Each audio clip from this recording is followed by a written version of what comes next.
tanda-tanda. Kita bisa Gerindra atau Golkar, Hanura, bisa semuanya memang. Jadi ya begitulah, namanya strategi kan rahasia ya, nggak boleh dikasih tahu dong. Tapi seperti Pak Dasko bilang, ini hari ini kuning.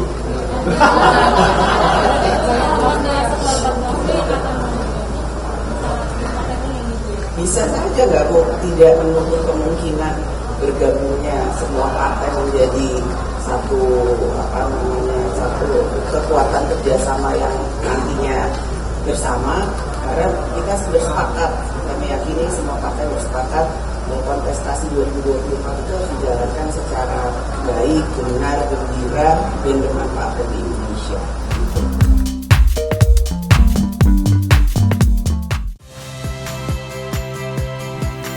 Saya Tifa Solesa. Saksikan program-program Kompas TV melalui siaran digital, pay TV, dan media streaming lainnya. Kompas TV, independen, terpercaya.